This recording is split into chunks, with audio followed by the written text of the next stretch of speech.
Oh, YouTube, you had a chance to redeem yourself, but... Hey, my name's Pat Flynn. I wanted to talk about YouTube's recent 2019 YouTube Rewind video. This is a video they put together at the end of every year, sort of summing up their previous year on YouTube and how things have been going for the creator community there. Now, you might remember that in 2018, that Rewind video was a massive disaster. Oh, that's hot. That's hot. The most disliked video in YouTube history, currently with 17 million dislikes. And from a business owner and an entrepreneur's perspective, I just thought it would be really interesting to see how they were going to react this year and what their Rewind video would be for 2019. And it came out in an all honesty with just unknowns of what they were going to do. Meh. But they did a couple things right, and some things that I think could have been much more improved upon. And I don't know what they're going to do in the future. It just seems like they were very careful because it was just such a negative response from last year that they kind of pulled back a little bit too far. Essentially, what this video became this year is just a recap video, top 10s of all kinds of things, most likes, most views, all that stuff. But they did, like I said, a couple things right, and they kind of fell short in a couple of other ways that I think they had an opportunity to take advantage of, but they just didn't. So let's talk about it. All right, number one, the first thing that they did right was immediately when you start watching this video, and I'll link it in the description below, they own up to their mistake.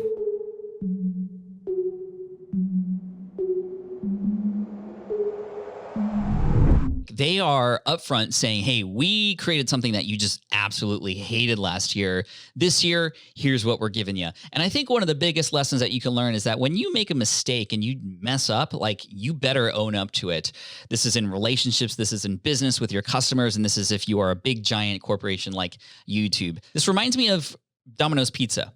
Domino's Pizza a number of years back had an ad campaign, an ad campaign. They ran advertisements basically calling themselves out saying, hey, our pizza used to be good, but it's actually terrible now. And here's what some people are saying. Pizza crust to me is like cardboard.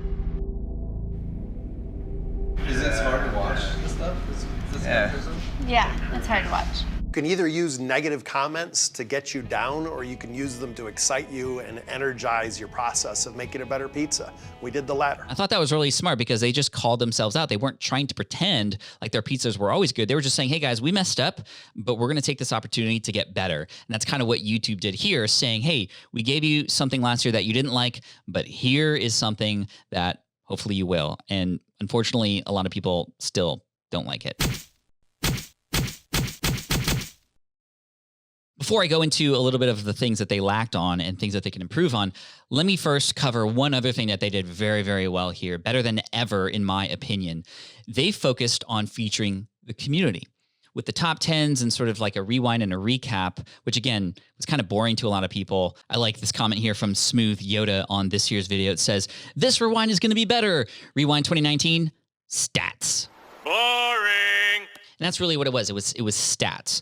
But within those stats, they did a really good job of featuring a lot of the community throughout music videos, throughout entertainment videos, and other things like that. They featured a lot of people, and the end portion of this video really does a good job of highlighting people that I've never even heard of before, which I wanted more of. I'll talk more about that later. But they featured the first people to get 10 million subscribers in different countries all around the world, certain people to get to certain big milestones in YouTube that were in other countries or different ethnicities, featuring and focusing on the women creators here on YouTube. And I think that was really smart. And I think they need to lean into that a little bit more. But let me go into the two things that I think they could have improved on, which may have been a reason why a number of people have been reacting sort of lackluster related to this video. But here's what they could do. The first one here really was going to be the most difficult one to get over, and that's the expectation that the YouTube audience has for what YouTube Rewind should be.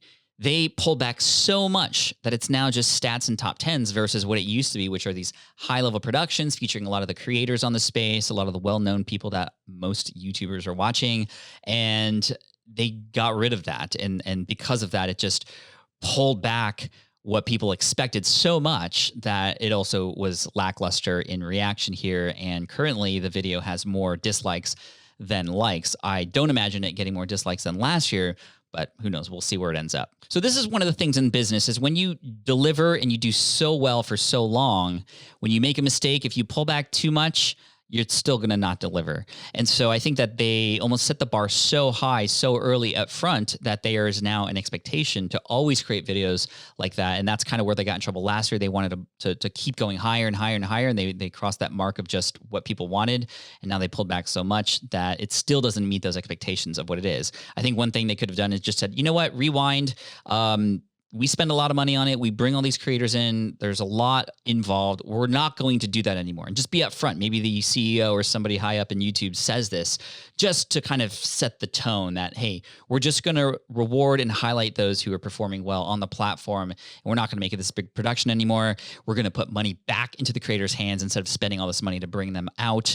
But of course, they're being hit with other fines and things that maybe is taken away from that as well. But anyway, that's my thought. And then finally, they had an opportunity, and this was a mistake, to feature people that weren't so huge on YouTube. Yes, they were featuring the top 10 likes, the top 10 subscribers, top 10, all this kind of stuff. But I can't relate to that. Nobody who watches this video goes, oh yeah, that's going to be me one day. It's basically like, oh, here is just a highlight reel of all the big YouTubers who are already getting a lot of massive exposure anyway. I would have loved to see, similar to the tail end of the video, how other creators from around the world, but what about the new creators? What were the fastest growing new YouTube channels that we can say hello to and reward and feature? Who are the most interesting stories that were there on YouTube that weren't about the numbers, but about just how we all felt and just maybe which one got the most comments, which one got the most thumbs up within a comment, or I don't know, just different ways to highlight other people who don't normally get featured would have been really nice on YouTube Rewind, because I think this is what this is all about. You know, most of the creators on YouTube fit that bill. It's more relatable if you actually feature some of them. And I don't know how one might begin to start to explore like how you would define who would get on YouTube Rewind or not in that situation. But instead of YouTube Rewind, it should just literally be called the way it is structured now, just here are our top creators, and that's it. And to me, that doesn't feel good as a creator. I don't know if YouTube's goal in this is to encourage creators to create, but that's not what it's doing for us. So highlighting more of those stories that are unseen would be an amazing thing to do for the future. So anyway, Team Flynn, let me know what you think in the comment section below. How do you react to YouTube Rewind? Did you even watch it? Do you even care? Probably not. But I just had some thoughts from a business owner, entrepreneur's perspective, and would love your thoughts too in the comment section below. Let me know what you think. Thanks so much. I appreciate you. Make sure you subscribe so you can get some more videos and things that are headed your way in the future. And for those of you who I don't get to see until next year, happy New Year. Merry Christmas. Happy holidays. You're amazing. Thank you so much. Peace.